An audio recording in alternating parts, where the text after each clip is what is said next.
I know if you want to hang around for our next meeting, you're welcome to stay for the next couple hours. I know it's some pretty exciting You're stuff good. here. No, it's getting good. Yeah.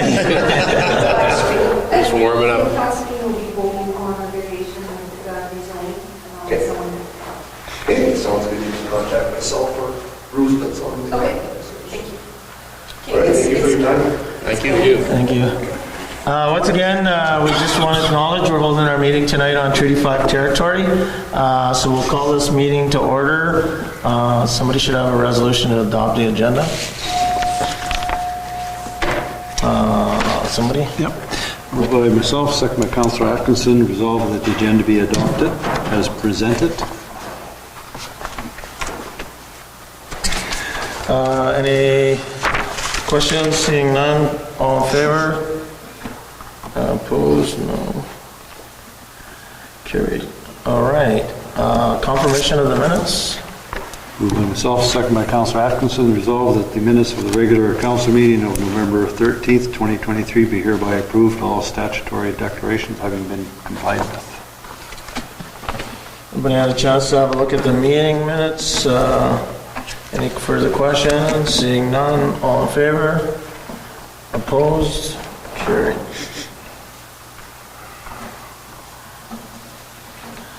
All right, recognition periods. Start our meeting off with some positive stuff.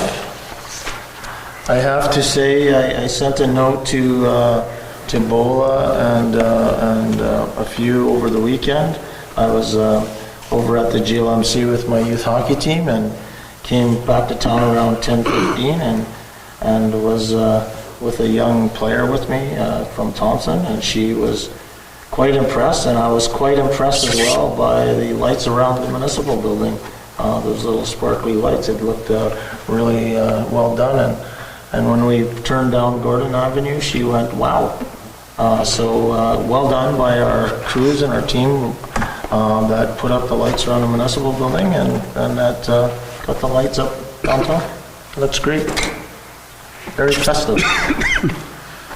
Anybody got anything else they want to add tonight? Some positive stuff? The town employees the other day were going down the main street, cleaning the main street off, which was very nice to see.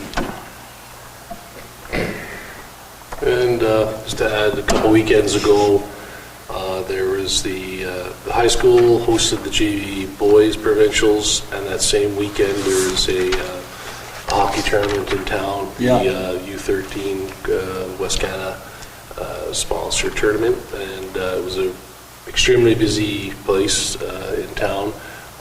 Talking to even some of the refs that were up for those activities, they had to actually stay at Evergreen Lodge because they couldn't find a place in town to stay. So it's so good on those places for hosting. Lots of work, lots of volunteerism, etc. The more events like that we can get, the better, because it fills up our hotels and makes the businesses there happy as well. So. Yeah. And again, just that reminded me too, because it seems like it's been such a long time, but we did have a little Christmas celebration for the community on the weekend during those tournaments, and a couple of long-term service awards, and I don't want to try to go off memory because I'll probably forget their names, but I think Jessica was a big driver behind organizing that event, so thanks to Jessica and the rest of the group that was actually doing that. Okay, I'm seeing nobody has anything else. Citizens, oh, we have no citizens tonight. That's unfortunate. They're going to miss out on all the exciting stuff this evening. The bylaws, zoning amendment 7-1. Somebody should have that. And this is coming forth from the public hearing. Right. So resolution number 2023-218, moved by myself, seconded by Councillor Lane. Resolve the bylaw number 4639, being a bylaw of the town of the Pas, to amend zoning bylaw number 4599, be read a second time. The second reading on this. Any questions? Seeing none, all in favor? Opposed? Carried. 712, third reading. And this is also from the public hearing. Resolution number 2023-219, moved by myself, second by Councillor Lane. Resolved that bylaw number 4639, being a bylaw of the Town of the Paw to amend zoning bylaw number 4599, be read a third time and passed. And I believe this is a recorded vote.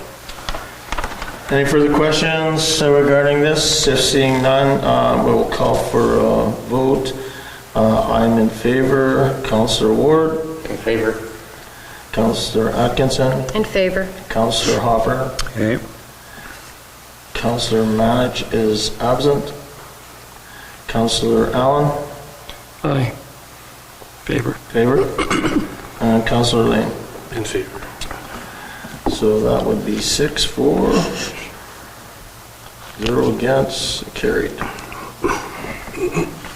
All righty. We are at variation 20023-02. Resolution.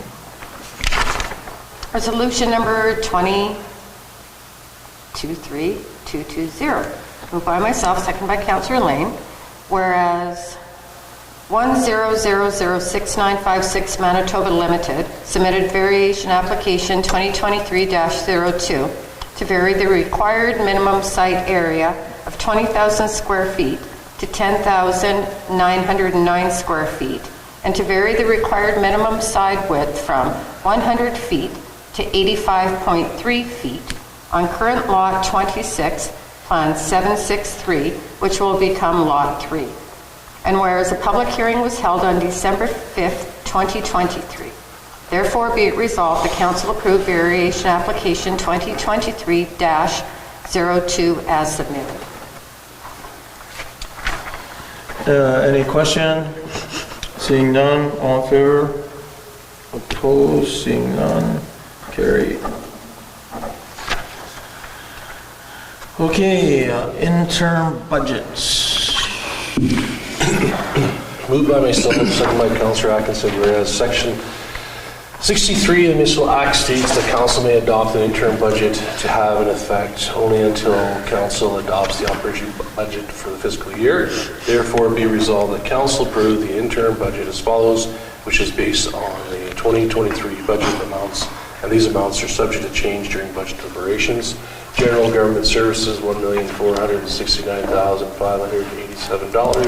Protective services, $3,867,931. Transportation services, $2,474,881. Environment and health services, $590,352.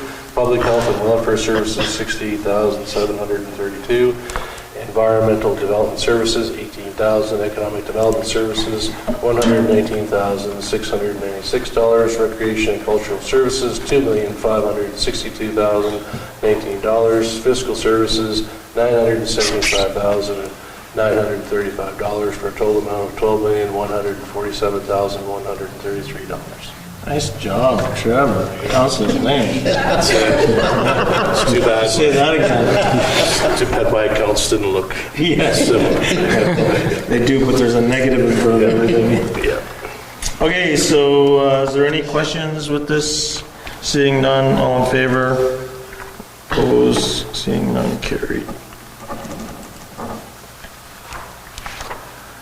All right, payrolls and account. Moved by myself, second by Councillor Atkins. Resolve that council authorize the following accounts. The retro pay, and that's due with the fact that we signed the new agreement. So that amount is $60,750.57. Pay period number 23, the amount of $115,033.67. Pay period number 24, the amount of $108,431.34. General checks number 30516 to 30560 and 3056 to 30596. Any amount of $304,106.52. EFTS, the amount of $172,808.89. Perfect. Everybody have a chance to look at the registry? Any questions for anybody? Councillor Hopper? Just the one check to Hudson Bay Rail. What are we paying Hudson Bay Rail for? Good question. Was that the host of meeting, wasn't it? How much is it, 1800? 2,363. That might have been, I don't know. Let me see, I'll check this check thing. Yeah, it's check 30543. 30543. Sorry. 543.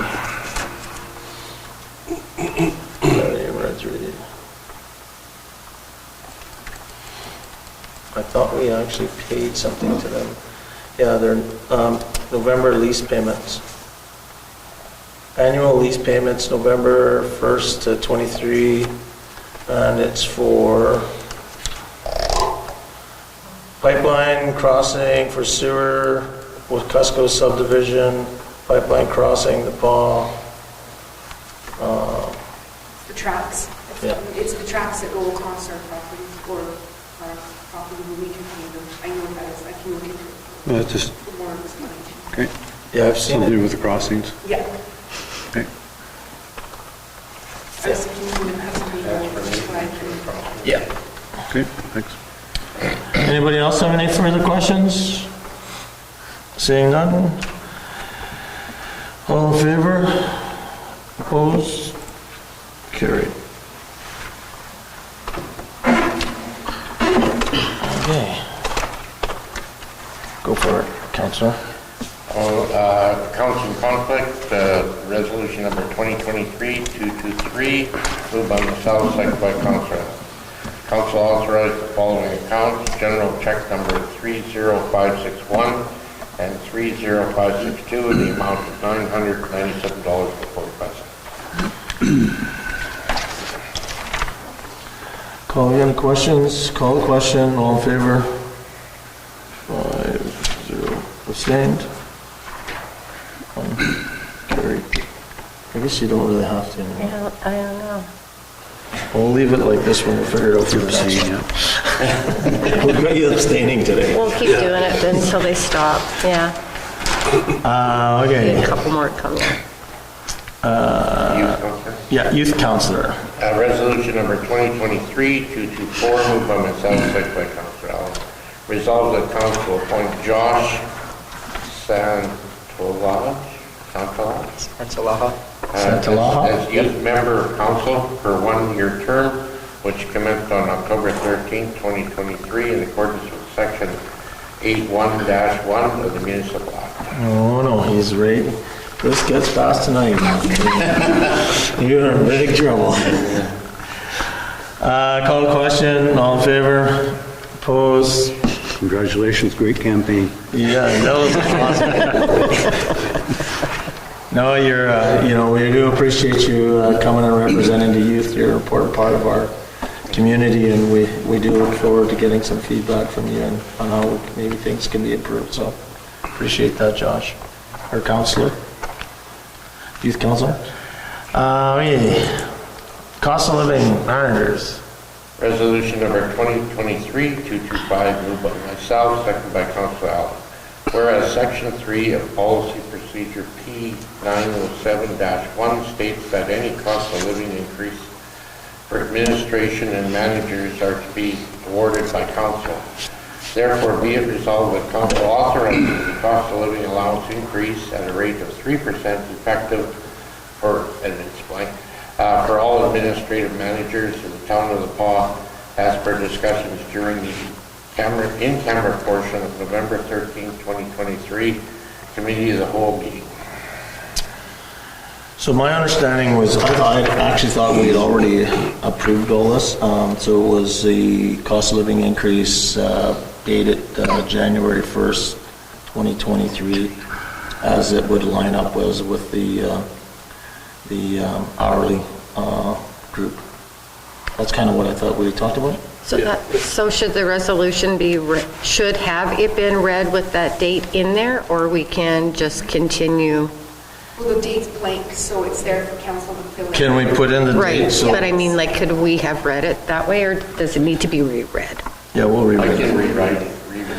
So council is okay with adding in, amending this resolution to show the date of January 1st, 2023? It's a friendly amendment. Yeah, friendly amendment, okay. So I'll just write that in there, January 1st, 23. Oh, let's just read that again. Amended cost of living for managers, moved by myself, seconded by Councillor Al. Whereas Section 3 of Policy Procedure P 907-1 states that any cost of living increase for administration managers are to be awarded by council. Therefore, be it resolved that the council authorizes the cost of living allowance increase at a rate of 3% effective January 1st, 2023 for all administration and managers of the town of the Pas, as per discussions during the in-camera portion of the November 13, 2023 Committee of the Whole meeting. Good. I just have one further comment, though, is that the attached policies that are with this resolution aren't up to date. I'm not even close, especially Schedule A. So that's something that we should keep in mind when we're going forward, that if we have a committee get together and make that modern and make it reflect reality. Okay, so call a question, all in favor? Opposed? Not opposed, I'm in favor. Yeah.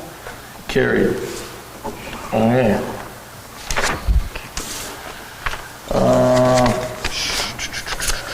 Tourism partnership. Resolution number 2023-226, moved by myself, second by Councillor Ward. Whereas the PAW, OCN, and Arm of Kelsey have equally contributed to tourism development over the last 3 years, and the partnership needs to be renewed. Therefore, be resolved that council approve the tourism contract to be renewed for the next 3 years at $500,000 per year. 500,000? Sorry, 5,000. Pardon me. 5,000.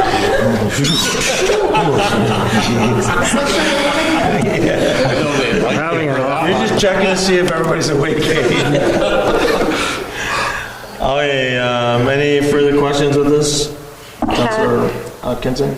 Has Opaskwayak Cree Nation as well as the RM of Kelsey, have they agreed to come back into the contract as well? We haven't heard that, but I guess we're showing our commitment first. I don't see any reason why they wouldn't, but Is our commitment contingent on them coming in? no. But if there's nobody in, we would just, I'm assuming, just take our money back. If nobody's doing it, right? Because what would end up happening is then we would have to have more money, and then the CDC, who put this forward, would have to come back to us and ask for more money. We can say no on.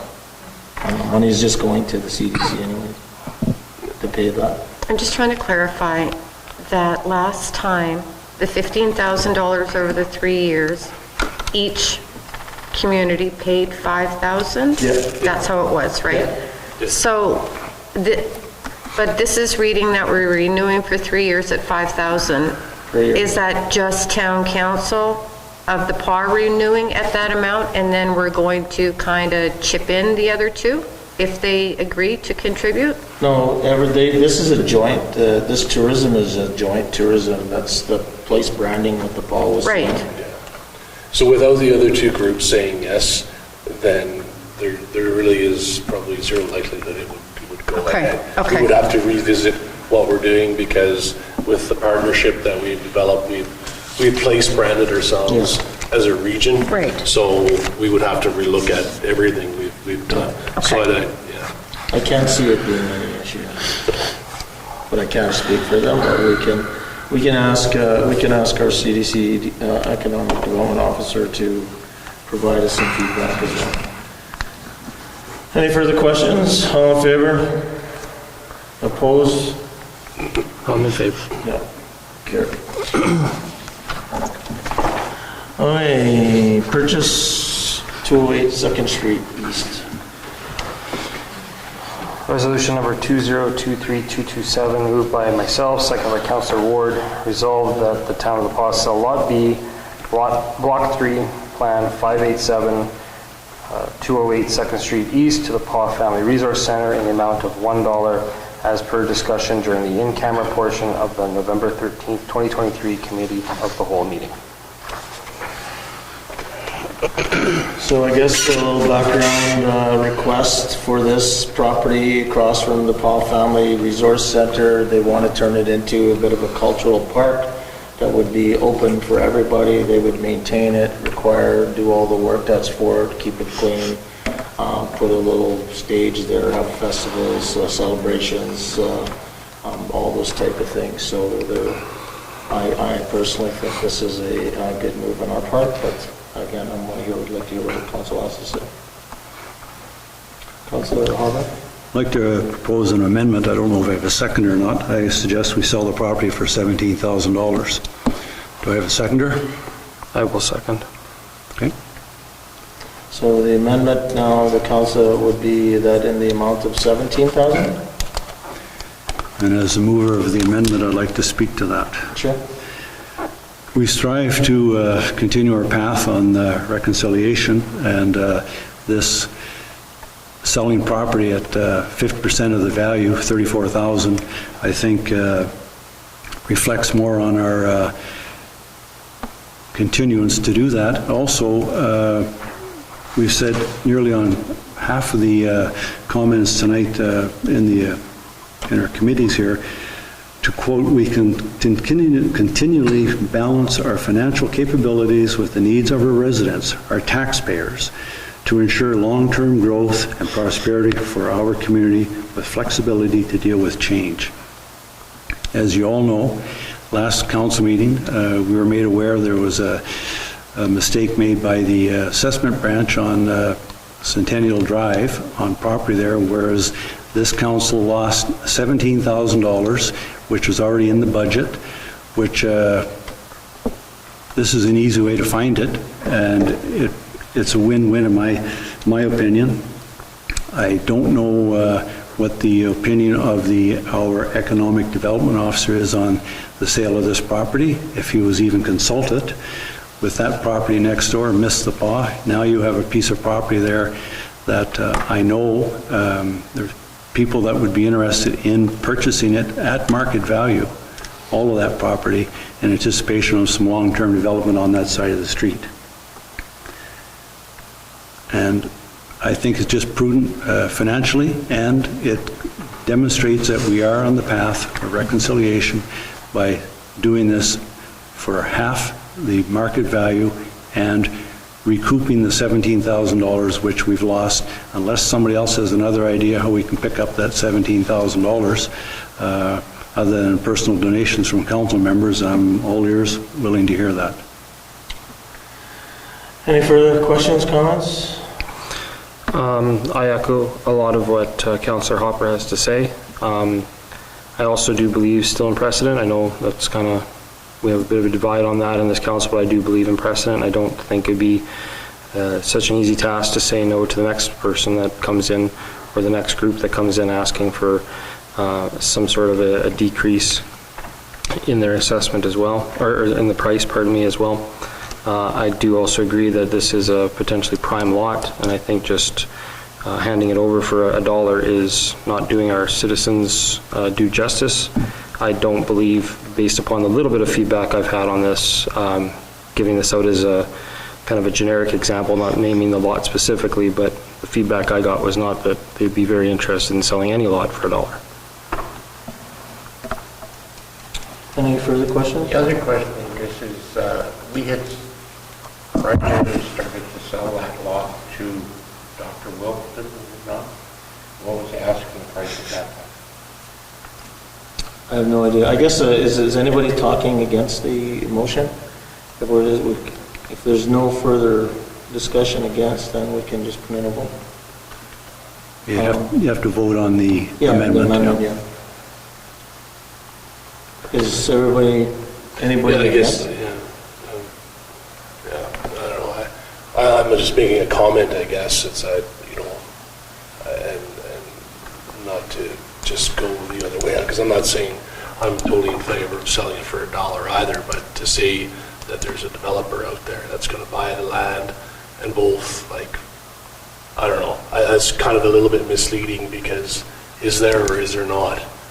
So I guess for the public that are out here listening about what other councillors are going to decide on or not, if it makes it sound as if there's somebody there with a check waiting for $34,000 or $50,000 for a piece of land that may not even, that developer may not even exist. I've never heard of anyone buying it. I never heard of anyone saying that they would or wouldn't buy it.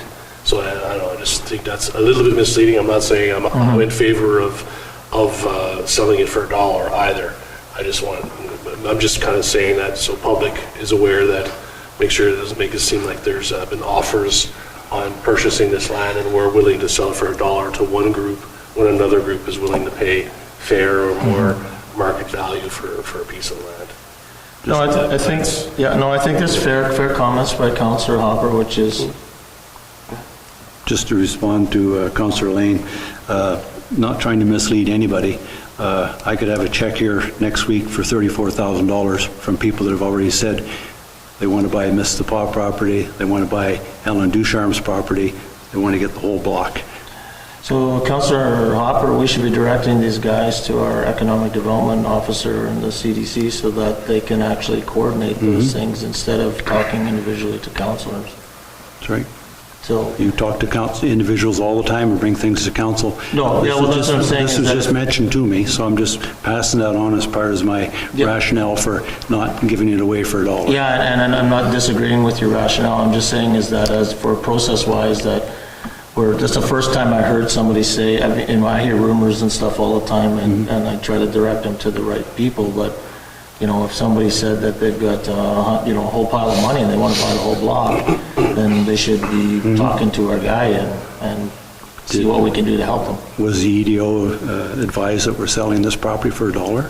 But the EDO is aware that this property has been available for sale and that we had actually the prior EDO did understand that we were selling that property to the individual that their dentist place burned down, so that property was being sold, and we hadn't had any interest at all until this last letter that we received, and so that's kind of how it got back on the thing.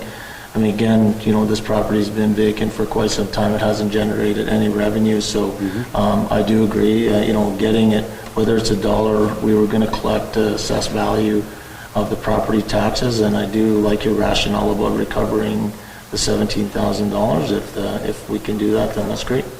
No, I think we're on the same page. Yeah. So is there any further questions on the amendment? If not, can I get a vote for the amendment? Do I just make a little list on the side here, Jen, on the amendment? So what? So the amendment is resolved that the town sell Lot B, Block 3, Plan 587-208 2nd Street East to the Paw Family Resource Center for the amount of $17,000, which is 50% of the market value as per the discussion tonight during council meeting or something. I don't know if this is proper procedure or not, but in terms of it almost seems like the amendment should read that we're not willing to just vote against the original request, because the way I read it is if we're selling it for $17,000 to the group that's looking for it for $1. Yeah, the amendment is just basically, we're not selling it for $1, we're selling it for $17,000, nothing else. Yeah. And the vote on that, if that passes, Yeah, you that's- move on to the... Sorry, that's kind of what I was trying to, yeah, that's, But I guess what I'm saying though is if the same group decides to buy it for $17,000 Yeah. and turn it into a park, and our whole reason for setting up the amendment is to bring in tax dollars because they're putting up a business or some sort of other thing, it kind of defeats the purpose of, I'm just saying, so this group that wants to buy it for $1 potentially could come up with $17,000, and then if we're looking for economic development, which is why you're bringing up the request, then I think we should just vote on selling it for $1 on the first thing and say vote on that one. And then, why are we trying to amend it to say 17 when we just vote to say no on the $1? I think it's a case by case. There's already an amendment on the floor that has to be voted on. And it's not, my intent was not to, we're going to have big economic development. The intent is, it's a win-win. We talked about reconciliation, how we can further our path on that. This does that. It also is responsible for the taxpayers that we recoup the $17,000 which we lost through no fault of our own, and we have no way of recovering that. Right. So to me, it's a win-win. So that's what the amendment is. Yes. That's my intent. So without reading everything out, all we're doing is changing, the intent is all exactly the same, but instead of $1, it's 17,000. Yeah. So, well, I guess I'll let my thing, I don't understand though, Trevor, or Counselor, that's why I'm not really sure if I'm understanding it. understanding what I'm saying. What I'm saying is that in 20 years, $17,000 is going to be, so if the intent is to sell it, which is what I'm getting from Councillor Hopper, is to be like responsible and recouping the 17, but also for ongoing revenue for a certain area. Maybe it's not for ongoing revenue, but that's, I guess, why I'm worried about the amendment, is because in 20 years, we're making a decision now from $1 to $17,000 because of the $17,000 we lost now. If we're actually going to make the decision, we should just vote no against selling it for $1, because tomorrow, someone could come in here and say that they want to buy it for $50,000 because they have this great grandiose project, and now we're saying, well, it's $17,000 because we offered it. The intent, when we talked about this, when it came up for $1, was this would be a great thing to show the council's wherewithal and wanting to further our journey down the path of reconciliation. My point was, we also, it's a flip two-sided coin, we also have to be responsible for the taxpayers. So we win-win. Sell it for the $1 or sell it for $17,000. So that's what the amendment is, and just, if you're going to vote on it, would be, you want to sell it for $1 or $17,000? So now the amendment is, we want to sell it for $17,000. So if that gets defeated, then you go back to the main resolution, and you can either decide to sell it for $1 or not sell it. So the amendment. So the discussion right now is, and I guess we'd vote on this amendment, whether we want to amend the resolution to sell the property for $1 or $17,000.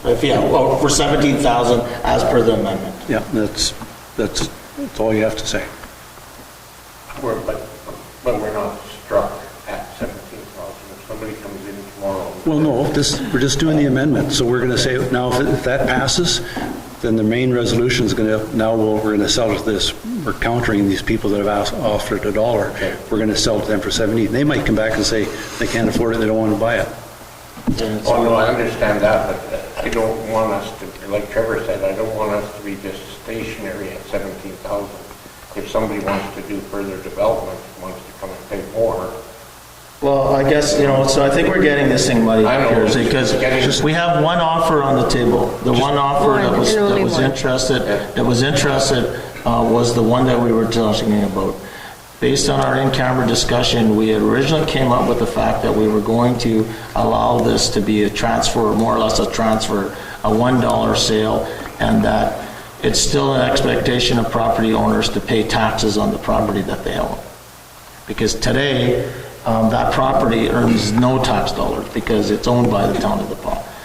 So as Councillor Hopper has mentioned, so that was the original resolution. As Councillor Hopper has put together good rationale, is that due to the fact that we had an issue with some taxation based on no fault of our own with the assessment branch, and we had a $17,000 adjustment, which is half the value of this property, that he countered, which was seconded by Councillor Allen, that we should amend the resolution to say that we will provide this land back to this group that's offered to purchase this property for $17,000. If this group says no, then it's no. I mean, that's where we're at. But we're not going to go back and have somebody run through the door tomorrow afternoon and say, we'll give you, $18,000, because that's not where we're at. We're dealing with one individual group, and that's what we're working with right now. If tomorrow, when this group gets told, if we do pass this resolution, if they're saying that they're not interested, then we're back to zero again. We're back to ground one, and it's a wide open. So I think that's how I understand it. And the rationale, if someone did come in tomorrow and say they only want to pay 18, the rationale was, we did this for 2 reasons, to recoup 17 and we gave them the deal for their reconciliation. Yeah. So basically, just So let's get a vote on the amendment so we're amending this resolution from $1 to $17, so. 17,000. Yeah, from $1 to 17,000, what did I say? 1 to 17. $17, yeah. Yeah, I went for 500,000. We are listening. Trying to recover some of that money. Okay, so all in favor of the Just, amendment? I'll request a recorded vote. Recorded vote. Sure, now I gotta write everybody's name. Okay, so, just wait, okay, I'll just write the initials down. So for, I'm against. So for, I'm for. Against, or sorry, for Bill Ward, Councilor Ward. Against? Against it? Against? Against the amendment? You're against him. Oh, sorry, or wait. You're for the amendment. For the amendment, yes, sorry. You threw me. Yeah, I was gonna say, yeah. Yes. Okay, Councilor Allen, Councilor Hopper, yes. Councilor Atkinson, I'm against.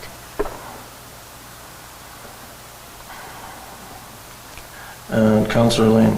Before. Okay, so we have a new resolution that's been amended. So now that resolution, where we're gonna, any further discussion on this resolution? Just read the resolution. I'm gonna do that, so.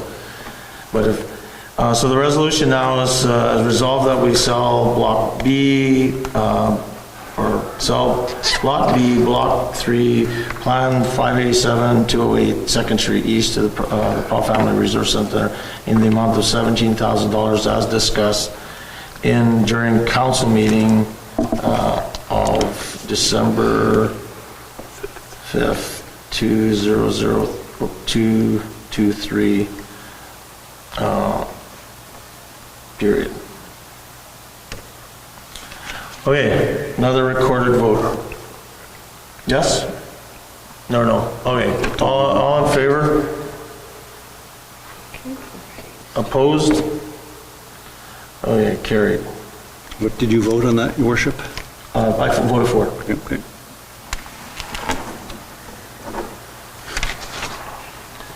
Okay, moving right along here. That was easy.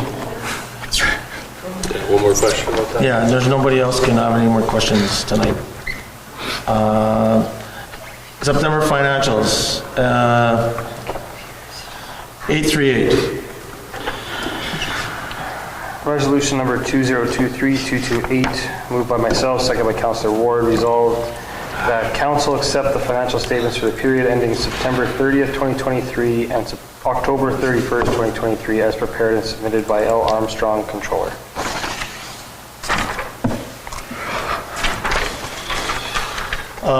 Everybody have a chance to look at all those great reports. I think Laura's doing a great job. If you look, I think there's a lot of numbers there, but there's not a lot of things over 75%, which you should be looking for, so things are looking okay. So all in favor? Opposed? Carried. There was one question I did have on the airport. It said ComAir has expressed interest in resuming fueling operations at the airport. So they don't get any fuel now? I don't know. I always thought they did, to be honest with you. I thought they Yeah, I did. thought they always did too, until I see that too. I was like, because I thought they would be one of our bigger, I mean, other than the bombers, but okay. Okay. Fill up in Flin I Flon. think it's one of the things, not 100%, but I think it's that they fly up here with a full load of fuel, it costs them more to fly, the weight and everything, so they all about saving money. Oh, that's I a good think point. something to that point. Maybe that's what it is. Okay. Okay, so moving along, reports of committees and boards. I've got my cheat sheets. Museum Board, Councillor Allen. Yeah, so go to my phone for this since I can't get on my laptop. I'm going to come back to you. No, I got it. So yeah, we had a meeting just the day after the last council meeting, so it's a little dated now. There's another meeting on the 12th, I believe. But last meeting, our CIO, Bola, there did come to the meeting and try to answer some financial questions the board had. The board did still have some questions after Bola left, so they would still like to come to the town council to present in the future. I think we're going to be talking about that a little later on the agenda. They're still looking at setting up a tourist kiosk at the museum. There's been apparently some dialogue with the wellness center staff regarding this, and that is ongoing. They are also having some discussion, very preliminary stages, about holding an exhibition for some of Michael O'Toole's works. Okay. So I guess he had quite a bit left over when he passed, and so that's being discussed with the family. There's a fundraiser going on. They're selling tickets. The draw is in early January. The prize for that is a behind-the-scenes tour of the museum. So anybody who hasn't had a chance to see that, only 200 tickets, so a pretty decent chance to win.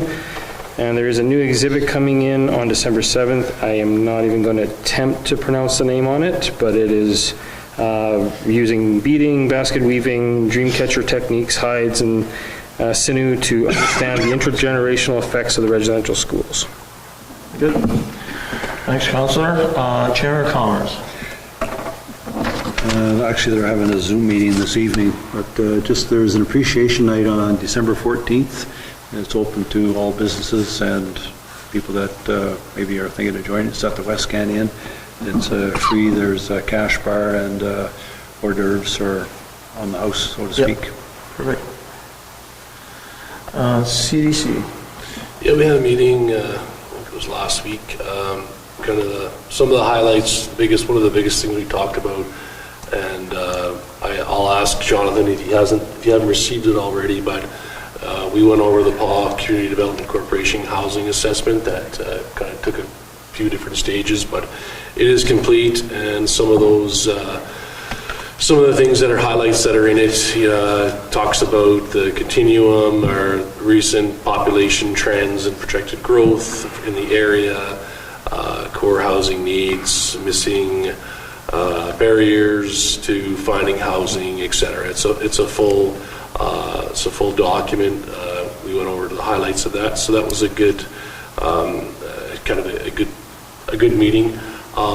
Added to that, a good segue into that is we had a brief meeting here with CDC with some town personnel regarding, if we are potentially ready for developers in different levels, whether it's residential, industrial, etc. So one thing I want to bring up is just to make sure that, because I know sometimes if there's, two CDC members, which are council reps now, meeting with town employees, is it a council meeting or we're giving direction, but all that kind of stuff. So we just want to have approval from council that CDC can meet, which I think is good business anyway, to meet with individuals like Sam, for example.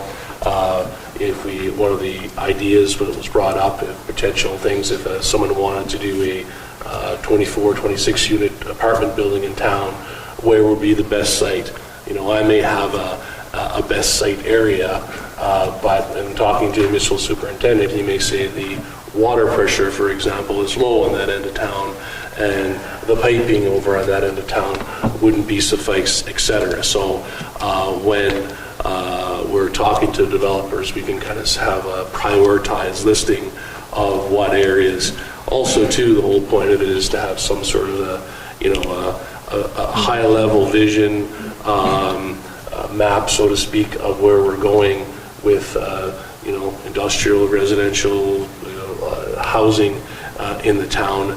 And we're not asking for detailed numbers of exactly everything that would need to be put in place to make something happen, but around some idea of it. Now, I know there's all housing development agreements and all that kind of stuff. We're not talking about that right now. It's for council and CDC, economic developer, to get into. But There will be times where we wouldn't mind meeting with some town employees to go, or managers, to go over some of those things. So that was one of the things we did, we talked about at our last meeting.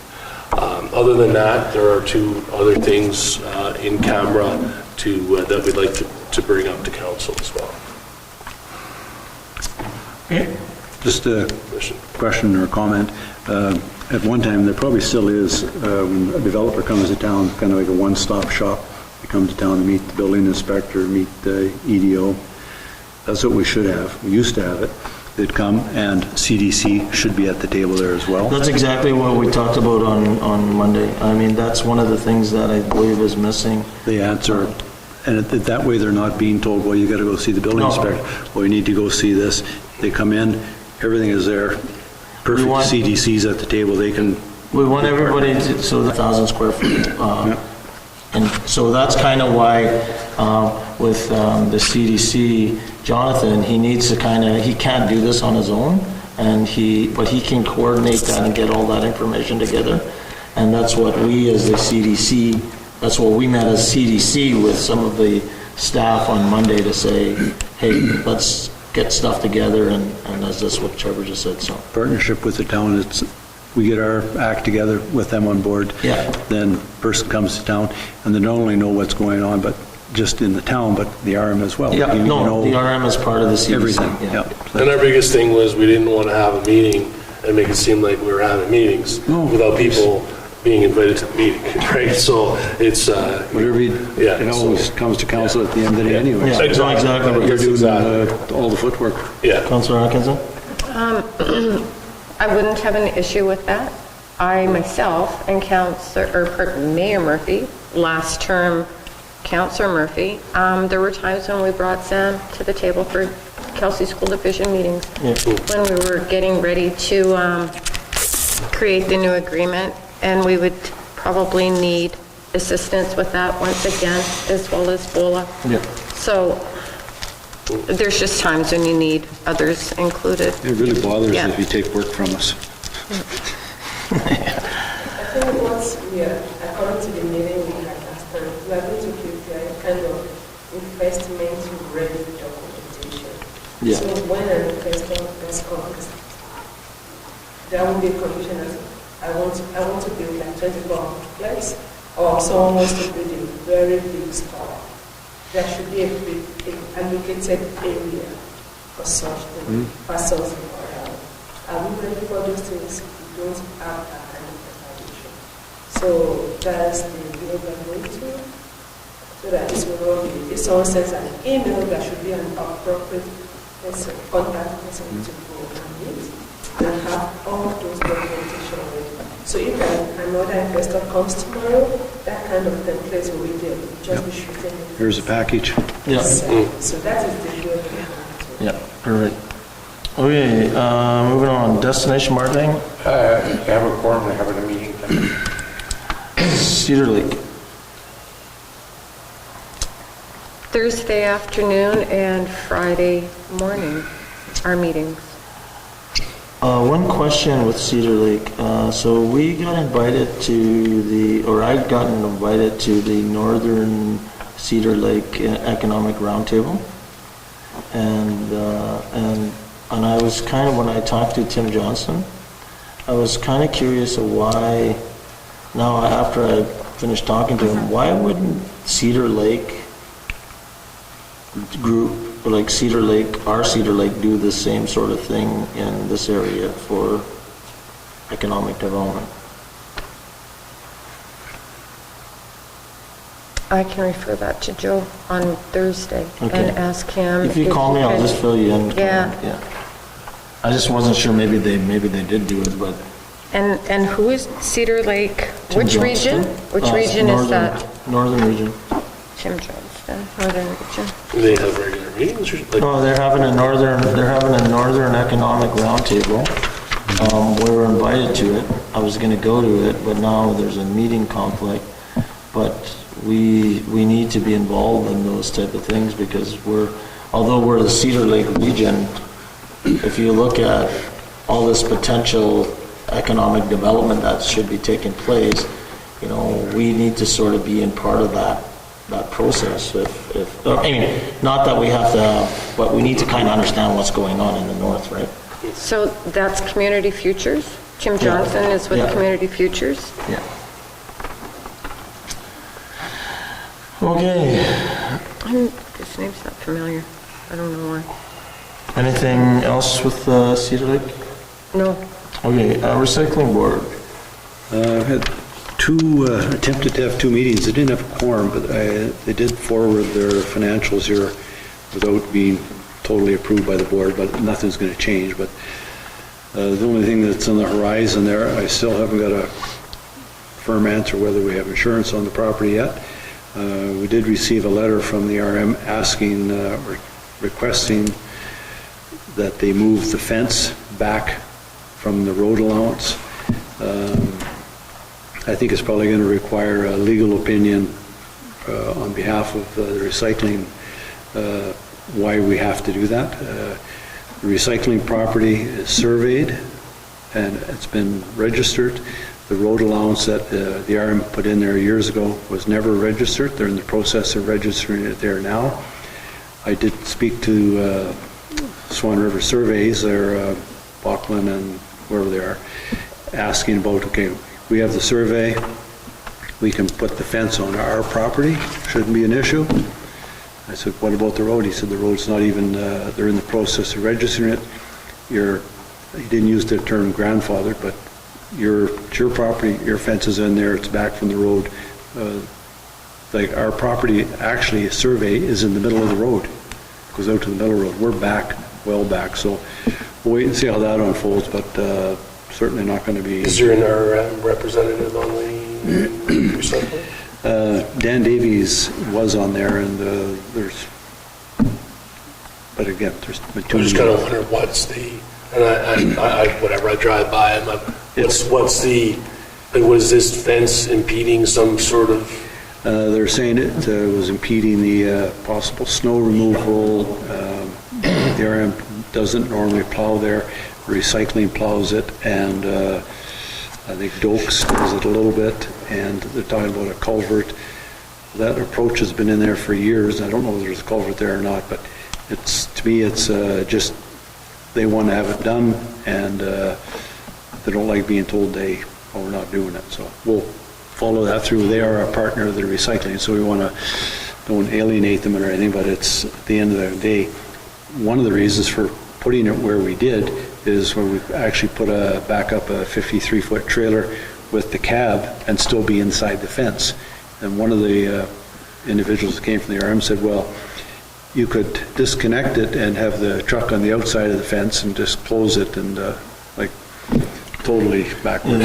And so there's been nobody though from the RM attending the meetings like that were, and I guess that's kind of my point is like we have representatives on these boards and RMs and towns for this exact reason of, you know, we can kind of hopefully work through these things, and maybe there's a rationale that makes more sense that someone's not listening to or can't hear, they don't know about it because there's no sharing of information. I was gonna politics involved with it. And, I was going to be a little bit more blunt on quorum though, because the recycling center came here for the last few years and really beat up on the councillors that we had sitting at the table of not showing up, and sort of blamed all the no meetings based on our councils. Yeah. So who's missing now, and could we get an actual attendance tracking sheet done so we know? Well, for sure. Because it's it's unfortunate. I don't want us to take the heat, but if we've got to put the heat on somebody else, I hope they're having the same discussions with the people that aren't showing up. Yeah. Well, there's two reps, myself and Councillor Manich on there. We were both at the first one. I wasn't at the second one. But again, they're short more than one person. We waited till 6:30 to see if someone else was going to come. Nobody did, so. Yeah. Again, it's just Yeah, I remember them coming in and Yeah, so criticizing. it'd be interesting to just know where the actual problem actually is. What reps aren't showing up. Councillor Hopper, are you volunteering to speak to the surveyors, or is that something that's being tasked to you? I'm going to, when we have a meeting, we're going to be direction given to, I guess, Marge to get a legal opinion on why we have to move the fence. Shouldn't have to move the fence, in my opinion. Surveyor said you don't have, you can put the fence there, so it's, like I say, there's some politics involved and all the rest, but at the end of the day, they are one of the partners there, so we want to try and do it in a way that's not going to alienate them. And but again, I think at the end of the day, reason will survive, and we shouldn't have to move it. We'll see. Okay, library board. Meeting Thursday at lunch. Scan, that's, we've got a new staff sergeant, so supposedly that's going to be starting up again. Kelsey Planning District, we were going to check to see if we actually need that committee. Well, there's apparently now work in place to get a meeting set for that. I think end of January is what we're kind of tentatively looking at, so. Right now, the province is going to come down and speak to the committee about what the committee does and if we prefer to follow what they can and can't do. Can I come to that meeting? Okay. Sure. Just as a listener? You're ad hoc on all the committee meetings if you want to go. Ex officio for them all, yeah. No, but I just don't want to show up and somebody be all upset with me or anything, so. Thank you. What it is. KSD committee. We met on November the 15th. I was the only one in attendance on our behalf, and you as well. And their full team was there, and it was a really good meeting. We went over everything that we had discussed prior as to whether or not there was going to be updates, and we've decided that we were going to meet quarterly. It's going to be the same day of the month moving forward. Our next meeting will be February the 15th. And back and forth, we are to look at the agreement. Kelsey School Division has put forth some new items towards the agreement, so we'll go over those and discuss them with Bola and Sam as well, and see if there's something that we are looking for a change as well. Good. Counselor Josh. So as Mr. Lane said, MBCI very successfully hosted the Junior Varsity Boys Volleyball Provincials, and our JV Girls Volleyball team also attended their provincials in Flin Flon. If I'm not wrong, I think both teams made it to semifinals. Yeah. And then on December 7th, UCN will be holding a volleyball tournament. There will be a small drop-in fee for community members, but it will be free for students. Winners will get UCN Champs t-shirts, and the game will also be their last volleyball night of the year. And lastly, on December 13th, there will be the MBCI Winter Band concert at 7 p.m. in the MBCI gym.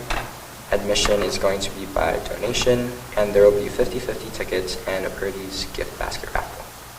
That's it. You in the band? What time is that winter band? 7 p.m. 7 p.m.? Yeah, but I'm pretty sure doors open at 6:30. Okay, perfect. Donation of funds or non-perishable items? I think funds. Funds? Yeah. Okay. I encourage you all to attend. It wasn't maybe the last one, but the previous one. Councillor Lane, Principal Lane, did play a couple of different instruments, and to the joy of everybody in attendance. And I am scheduled again, sure. So, that increases it, yes. And that's the 13th? And the vice principal has a duty as well. We're both in concert. Oh, good. Yeah. Do you take requests? So, Yeah, of course. it's a speaking part. It's not, You're not playing? actually, I'm narrating. Play a kazoo? Yeah, almost. Okay, good, thanks, Counselor Josh. Okay, moving on to Counselor, sorry. Just a question on our committees. Every year we have an organizational meeting regarding transfer of reps on different committees. Could we schedule that for our next council meeting? Sure. Yeah, we could do that, Jen. Okay, so any other counselor or mayor updates? You want to give an update on AMM? Yeah, I could. I did circulate it to everybody. I don't know if you guys had a chance to read it or not. Overall, it was pretty good. I think the general consensus amongst us is we wouldn't mind seeing even more councillors come the next time. There were several municipalities actually that sent pretty much everybody, I think, including a couple of staff members too. So it was good though. There's a lot of interesting presentations. I think we all had probably a different one that we all liked. The one that I found quite interesting was on ChatGPT and artificial intelligence and where that's going. And the presenter made it sound like 2045 was doomsday, so... Yeah, it wasn't. He has basically... ChatGPT is going to know more than all of humanity combined by 2045, so... Yeah. It was... It was like 1,500 times smarter than a human. Yeah. Was it 1,500 times or something? Yeah, something like it. I think by next year they're going to have an IQ of 1,500. Yeah. So, Cure for everything then, eh? Good. Yeah, hopefully. Or, as he put it, maybe enslavement. So, but overall it was good. A lot of interesting dialogue. One that I found pretty interesting was a presentation on switching the garbage to bi-weekly. So that's something that's caught my eye. I briefly mentioned that in my report there. Did they do the pros and cons of a one-man garbage truck versus a three-man? Oddly, the one-man garbage truck did not come up. So they have, I think they have kind of more like what we got, but they include composting in their collection as well. So the interesting part I found about that was that they actually rent out all the garbage bins instead of you providing your own, and then they serial number all of them, so you can't lose your bin. But overall, it was a very good experience as always. Just to add, so as I was traveling for AMM, I did get an opportunity to, on Monday night, meet with Minister Bushy and have a discussion with him, which is always a good icebreaker. I think, three main items that meeting with ministers while we were there important to, I know the meetings are short, but we had a good discussion on the key things with regards to the municipality's concerns.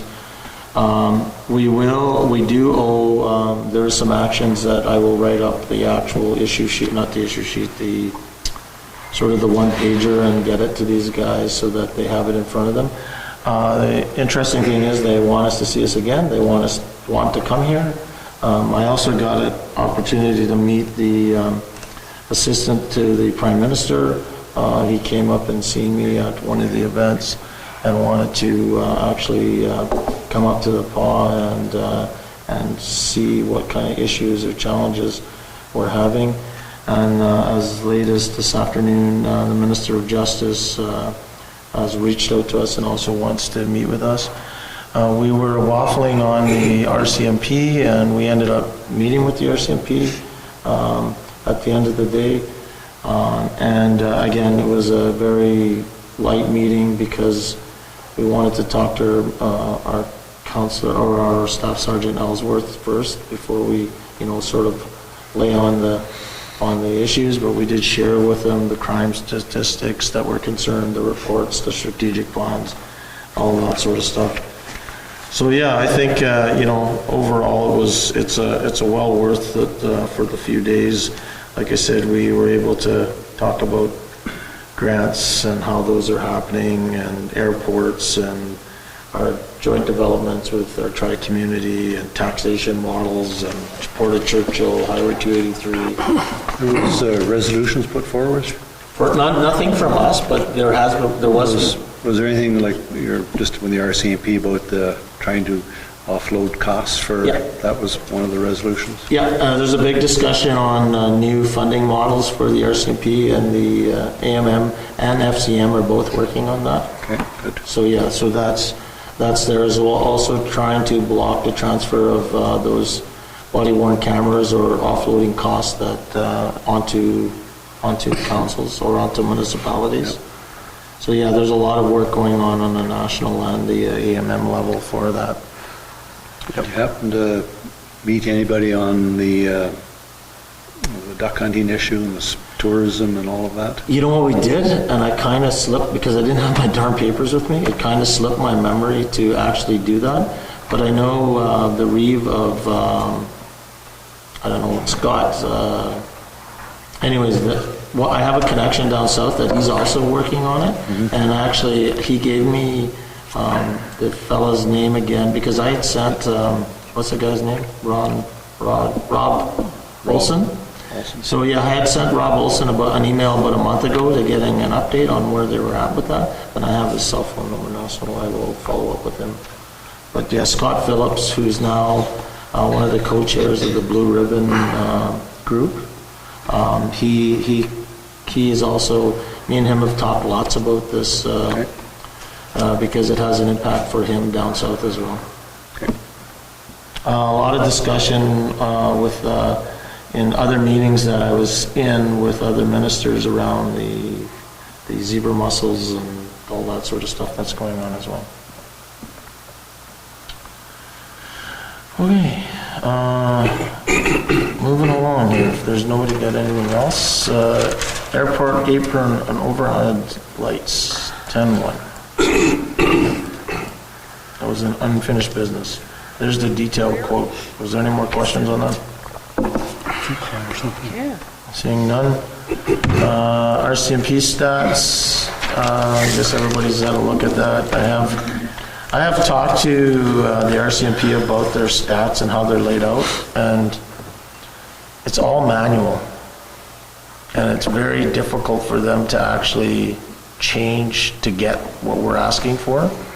We will have meetings with them, we can share. I did share our concerns, like we can't really see trends, we don't really see hot spots, like it's hard to actually decipher anything.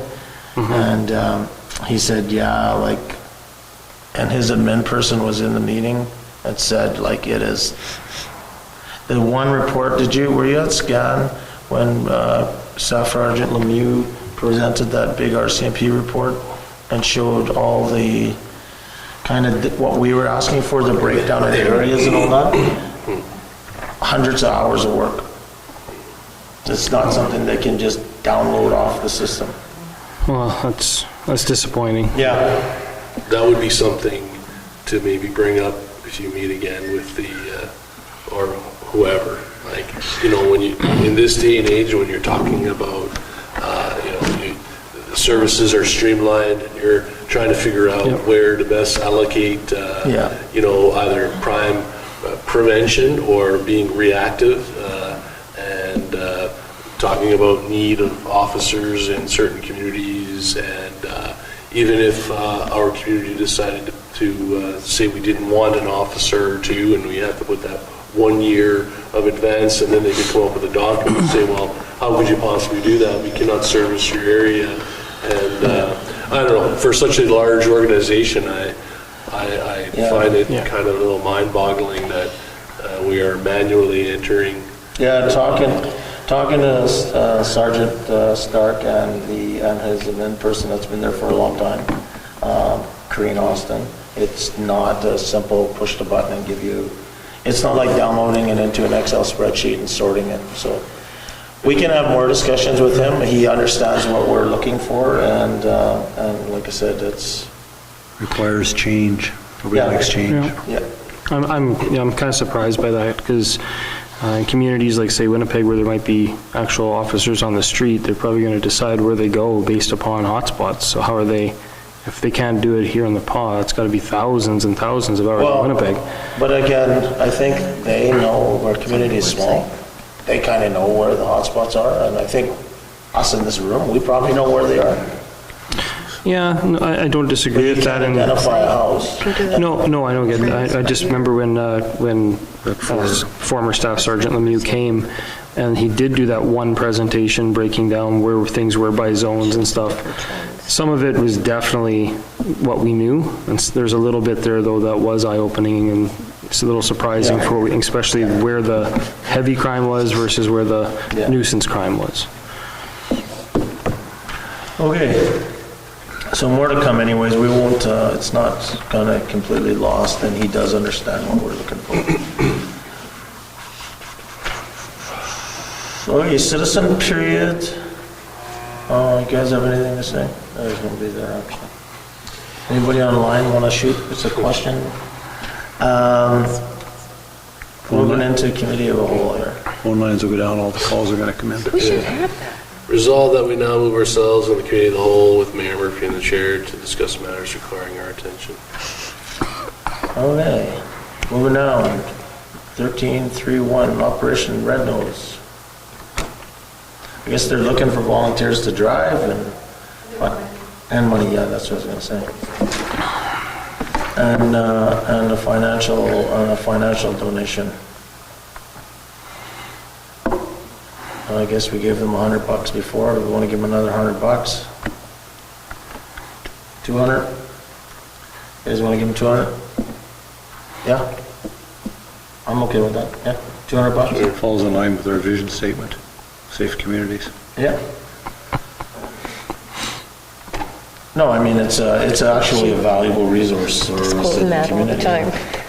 I know it's a fundraiser for the swim club, but they put in a ton of hours to make that happen, so.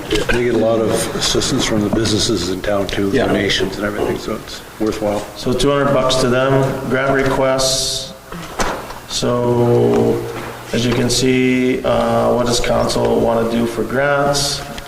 So Crime Stoppers, this is what we gave last year that don't do presentations.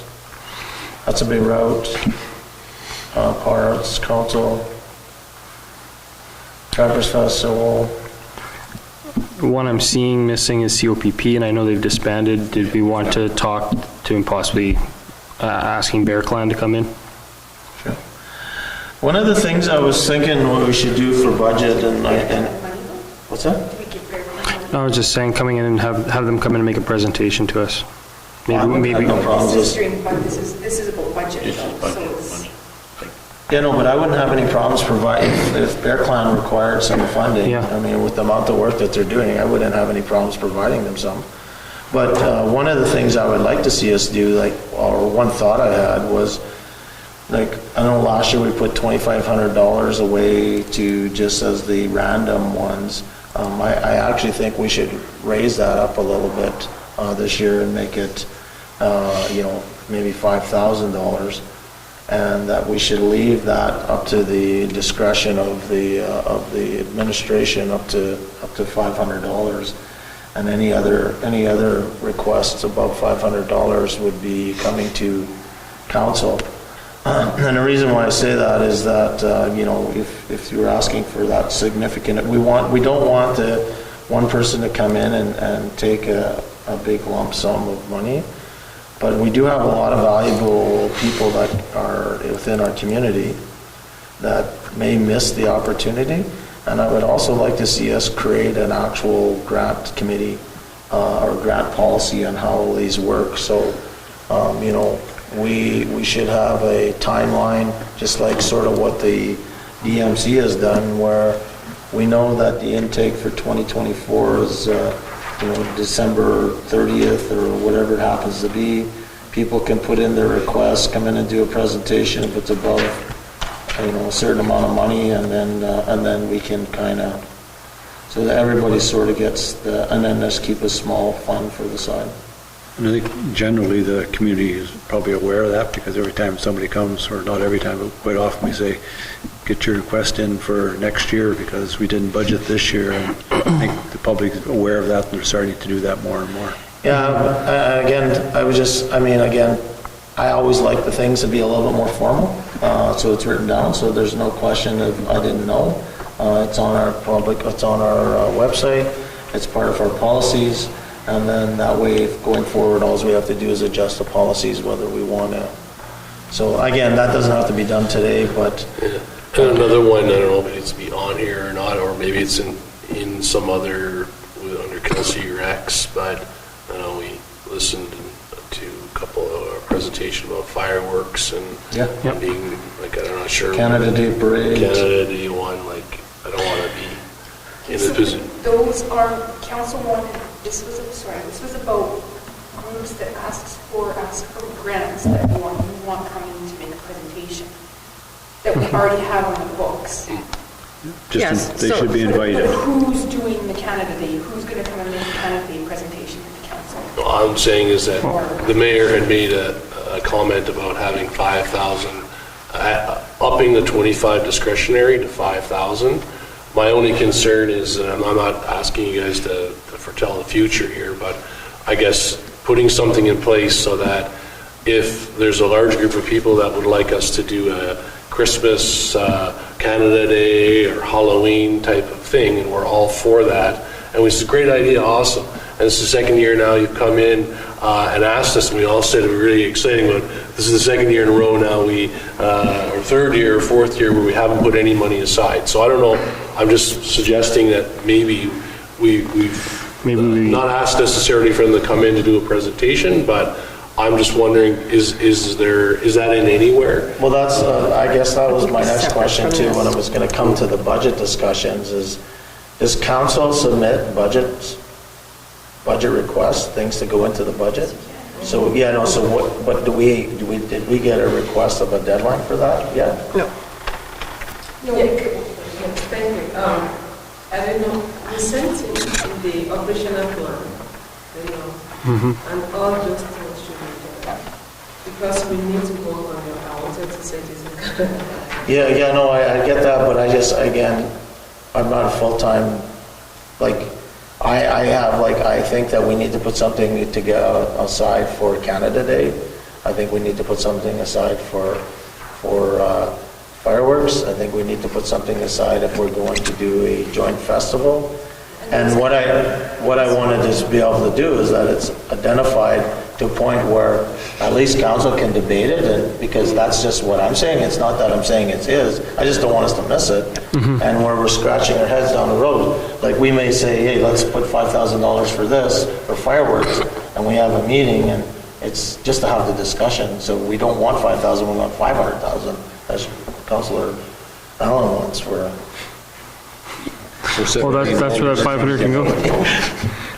Well, there we go. Yeah, but just so we're not, I guess, maybe a little bit off topic here, Jen, what were we asking? So this grant request this is what we would have people come in to do this presentation? So I'm in favor of the library, the recycling center, and the CDC continuing to give us budget presentations. And I think what they're asking is if the Hudson Bay Route Association needs to come, if the Arts Council needs to come, and I don't need to hear from the Hudson Bay Route Association nor the PAW Arts Council as to why they need their grant. It's something that we've continued to do, same as Trappers Festival. Yeah. But I would like to continue to hear from the library, the recycling center, and the CDC, since those grants are well over the amounts listed. And personally, I would like to hear, not that I agree with giving the grants out that are laid out, but I would like to be able to fly the flag of the animal shelter and the handy van, because we don't have any reps or anything on there, and it would be nice to, unless, I guess, that's not really fair. I should probably just attend their AGM, so never mind. They shouldn't do a special meeting just for us, so never mind. Cancel my discussion. I think Talk myself out of it. the PAW Animal Shelter, even though they haven't officially been asked to give a presentation, they've came in the past and they've brought a letter requesting that they continue to receive their same grant amount. No, it's just at a council meeting that came up, the council wanted to see more presentations from committees. So this is, so the controller asked. I would just make a suggestion that you put it online there. We're in the process of budget. If anybody out there, community group, blah, blah, blah, are interested in applying for grants from the town, the process is Come and see us. come and see us. During citizens period, during Sure. budget meeting, during council. Citizen period. Yep. Citizen period. I would also like to see the Sam Muller Museum added. Yeah.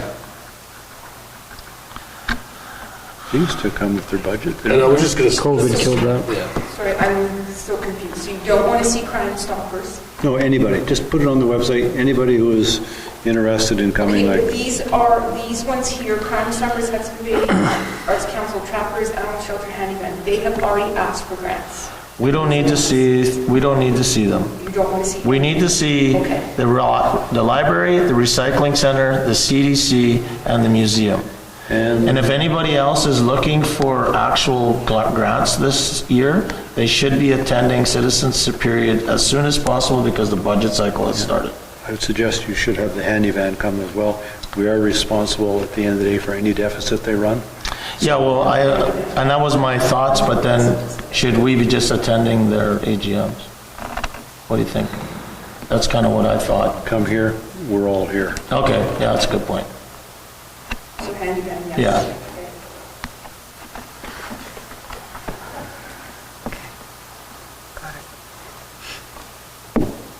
Okay. Meeting dates. I'll just let you guys know, I am not in town December 20th or January 8th. Those 2 days, or the period between? No, the entire time between. I'm leaving town on the 15th of December, and I'm not back till the 15th of January. Till next year. Yeah. And I'm gone January 9th to January 30th. And I would attend virtually, but I'm completely off the map, so if I'm available, if we could have a meeting next week, that would be great. Or Thursday, or... Any departments, they're not ready to bring anything towards council yet, are they? Forward? Like any budget? Yeah, almost done. Some of them are, and Laura just wants to have a basic, Yeah. where we're at. Everything that's left now is just Can- a description for Can we do something next week? The 6th, I mean, December. Eh? Oh, I don't care, just next week. I'm not available, I'm only available till Monday, Tuesday, Wednesday, Thursday next week. That's the only time I'm available. And I'm available tomorrow, Thursday, and Friday this week. everybody available on Monday? Monday? Yeah, sure. Okay, so can we do it Monday this week? Thursday and Friday, I'm not at The Christmas 11th? party. December 11th. At 5 PM. Yeah, 5 PM. So the one that's on the 6th, we're not going to do? Okay. And are we wanting to rest, or are you going to set dates when we need to? I'd wait. Do you want to do next Monday and cancel the 6th and the 20th, and then keep going with what she's got? Because she needs to know the dates so she can start planning things for advertising and stuff. Well, I mean, let's start after that on the 22nd if nobody minds. January 22nd? Yeah, So cancel January. December's 20th January 22nd. and January 8th. When are you back? I'm gone on the 15th and I'm back on the 15th in town. I'm away on the 21st January, So can we, oh, are you? but majority of we're going to be here anyway, so. Go with the other dates, once you're back. Costa Rica? Yeah. Pardon? You going back to Costa Rica? Oneless. One?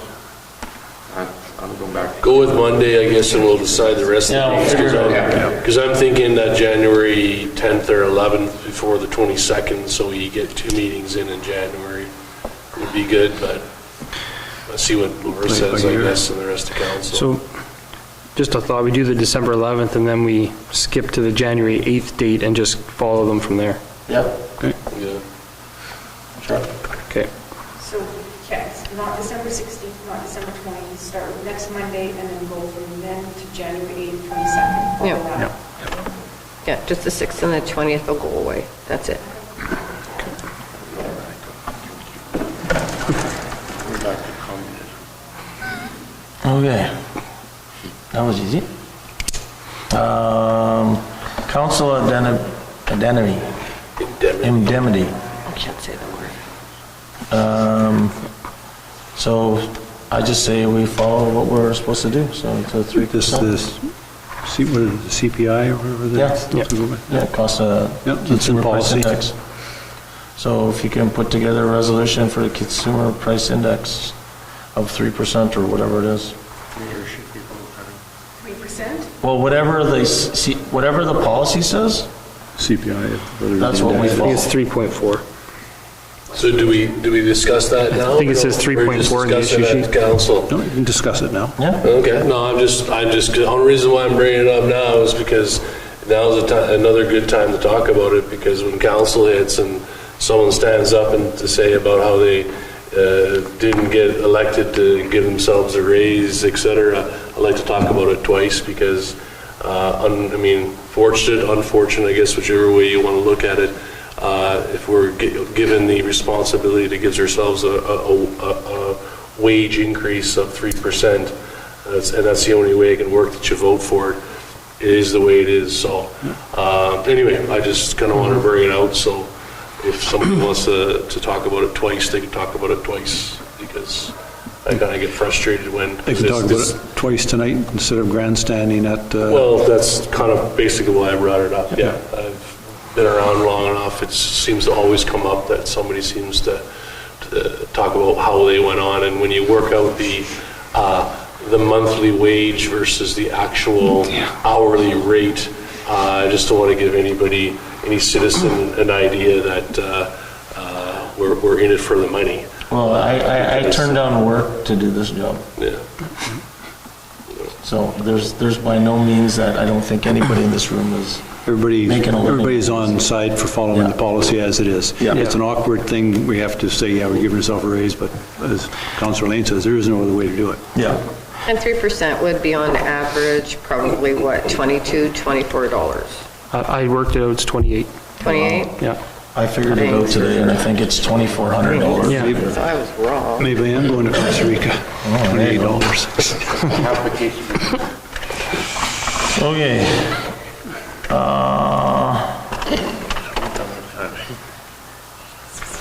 Where are we at here?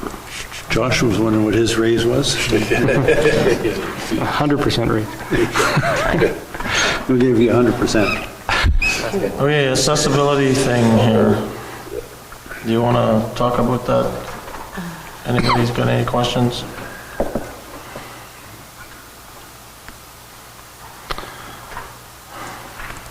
No? Everything's good?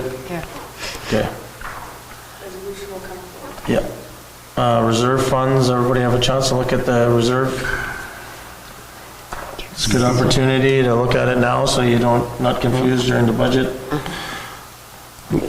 I also think that we should keep in mind when we're talking about budgets and reserves that we should be thinking about how to actually increase our reserves amounts this coming year.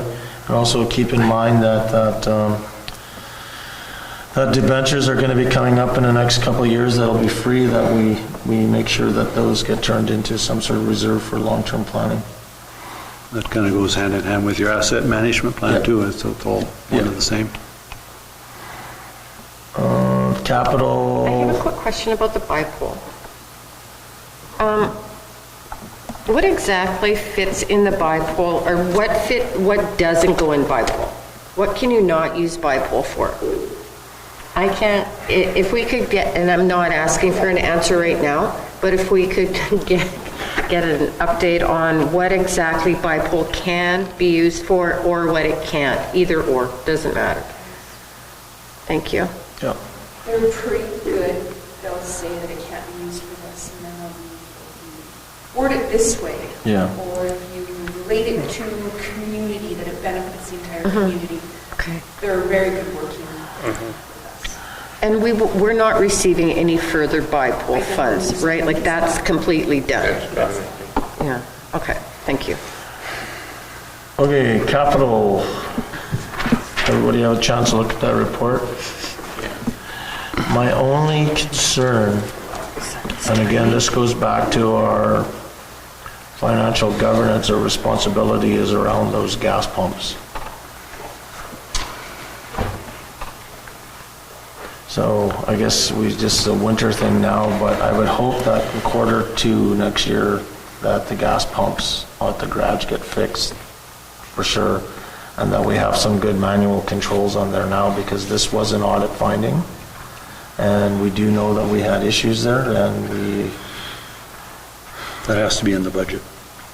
that has to continue to stay in the budget because it'll be a carry forward already, but it's just like I said, we got to make sure it gets done. because it's parked right now because of, I'm assuming, winter.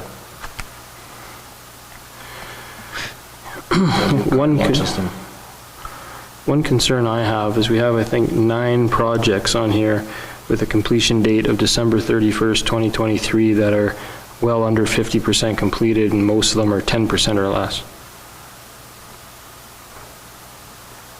So we're going to expect all 8 of those to be done in the next 3 weeks with quite a bit of holidays in there. Okay. If you look at the chart, you see that there are 3 charts there. The first one is everything like general. So we have about 51 capital projects. So I'm just looking on the capital budget report. Under new, Yeah, under new, there's one under yeah, above that too, carry forward, but yeah, under new, there's a bunch that are due at the end of this month. yeah, so maintenance training plan, water treatment reassessment, the tandem trucks, I know those have been ordered, the 2 trucks, camera system for garage, the computer program, those are all saying they're gonna be done this year. And then you got the pool vacuum, so The fire alarm at the garage, yeah, there's quite a few. So there's a lot of work to get done before the end of the year, and we've only got a few weeks left, so as long as that, if they're realistic dates, or does it need to be adjusted to show the next year and carried over?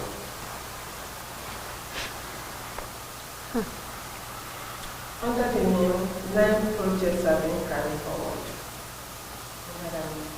Yeah, but you know what we're saying there, well, is that if you look at the actual new reports, there's some that look like they're just started, and they said they'll be complete by the end of this year, but we're already December 5th. So are those projects really going to get completed? And the report was made on November the 15th, so it's really only a couple weeks earlier. So it's not, I guess it's more of a highlight than anything if the dates are. Yes, those the comments there are not the real reflection. I think some things has to be done. Okay. There. So if you look at it, for the project, apart from the one that has been carried over, that we have 5 done there. If you look at the 100% there, then we have other 3 that will be done by the end of this year. Like the one with the fire department, one of them will be done, which is what they brought. We just need to buy something just to add to it. Yeah, no, I'm not questioning the ones that are, I think you're talking about the Fire Department Command 2. That one's at 85% complete. I'm not questioning that one. It's the ones that are like 15%, 10%, 5%. Those are the ones that I'm kind of questioning because, yeah, there's...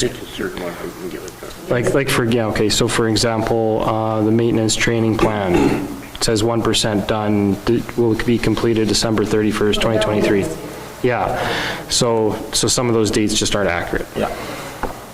So those dates are not accurate, Yeah. they need to be updated. But like maintenance training plan is a long one, and actually had a meeting with the manager today regarding that. It's going to be completed next year because there are a lot of things to be done under that, and that is actually working on that. What is the maintenance training plan? The training plan for that, I think you're asking, is about, if I come to this property now, apart from the physical structure, the building itself, there are some mechanical things underneath.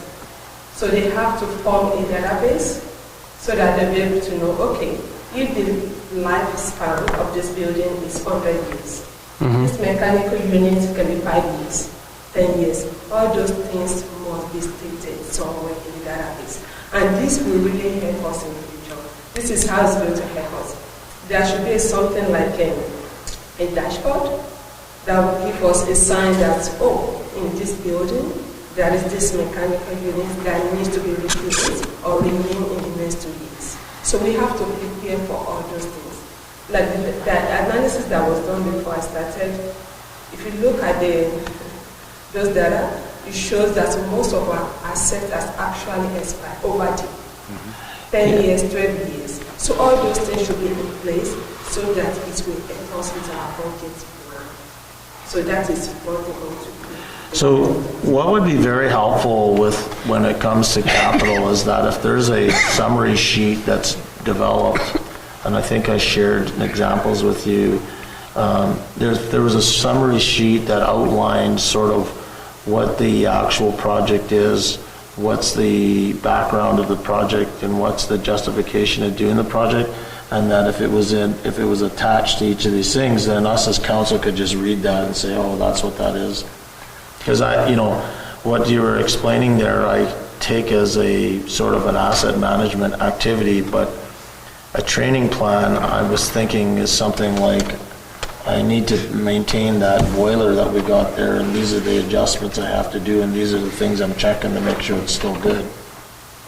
Most of the projects name are audited. I agree with you, there should be a column that says description.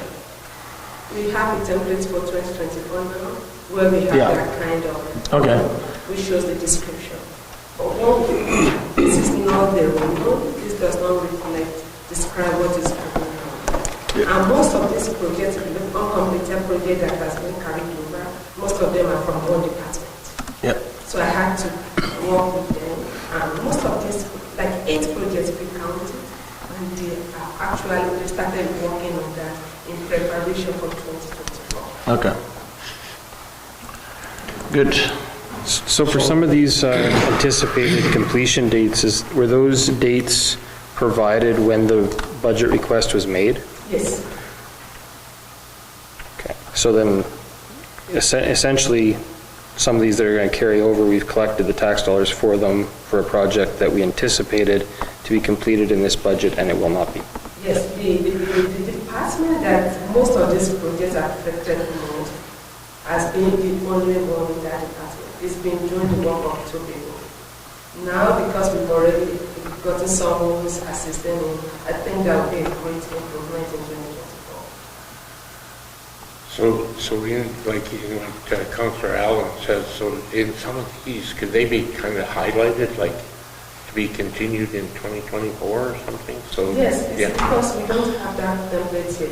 I actually have documents that I explain the carryover that will be most completed in 2024 for situations that we can control.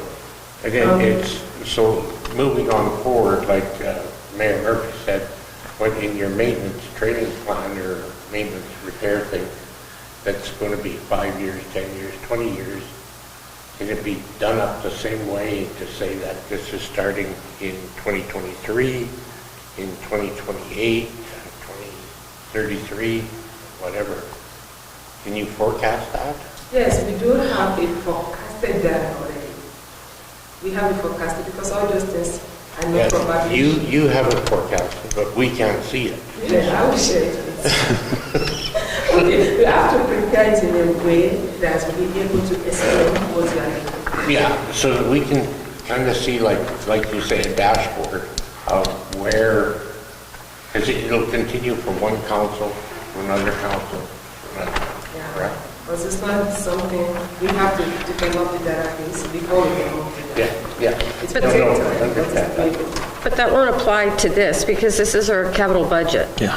So what you're asking for, Councillor Ward, is not what we're speaking to right now because that's not part of the capital budget. We're speaking to the capital budget items. Yeah, well, And they already have dates that are set there, and we're aware now that there's certain items that are set at 1% or 2% or 10%, and it's due to us not having somebody in that role. We now have somebody who can assist in that role, so some of these items will just carry over to the next year. They won't carry over 10, 15 years because that's not part of the budget. well, I understand that, but Gola had just mentioned about the maintenance thing year after year. I understand what you're saying. It's just that some of this stuff, that 1% is not going to be done in 2024. Yeah. It's going to be done in 2025. Well, let's save this discussion for the budget meeting. Yeah.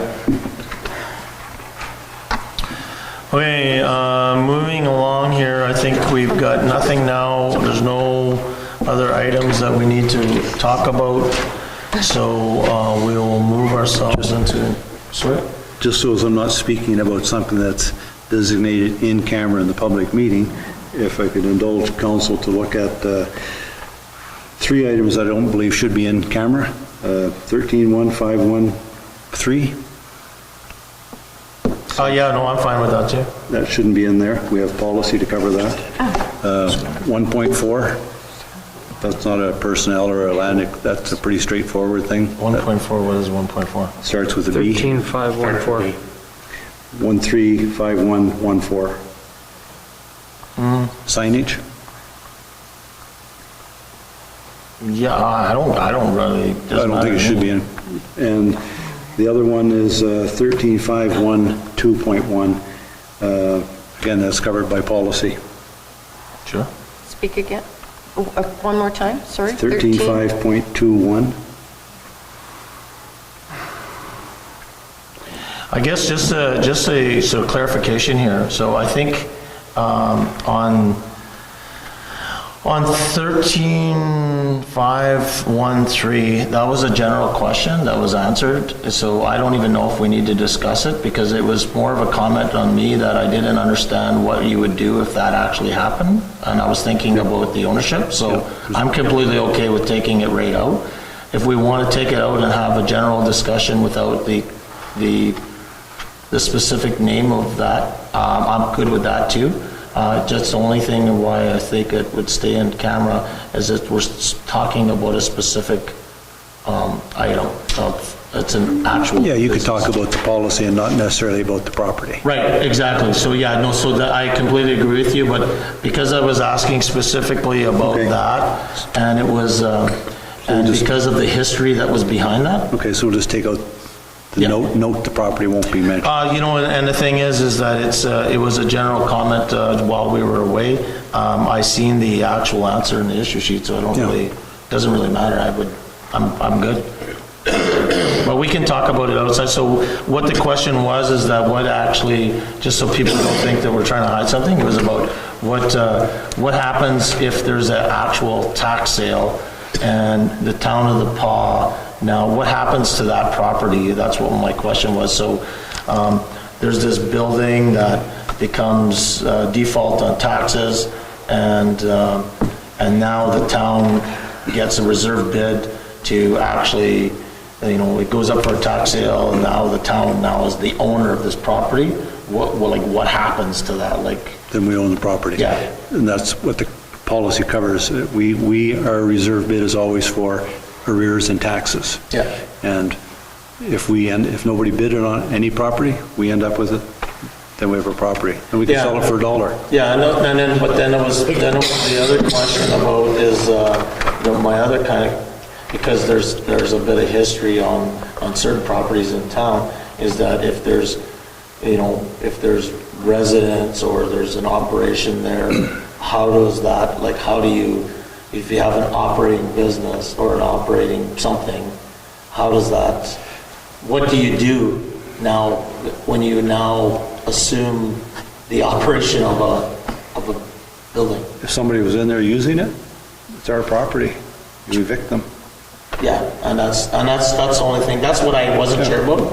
And so, and a question I had was, so when a building does go to tax sale, and let's just say I bought the building, a lot of the times the person who buys the building takes over some of the Liabilities? fees, is that correct? Like if there's, You'd have to pay the taxes. no, but not just the taxes, but if there's outstanding fees for other items, like say Any liens. propane or Yep. Any liens on the Anything and property, everything. mortgages. So now that the building becomes property of the town of La Paw, does the town of La Paw own those, we own those outstanding fees? I think so.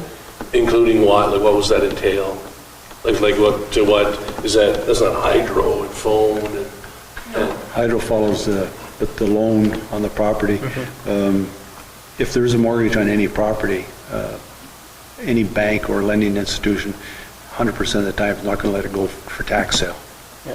You're not responsible for the mortgage if they don't, if they do let it go. no, but any of those, like what, I just guess for my, what are we responsible? I think the water would come to us, right? Water would come to us. Yeah, that's it.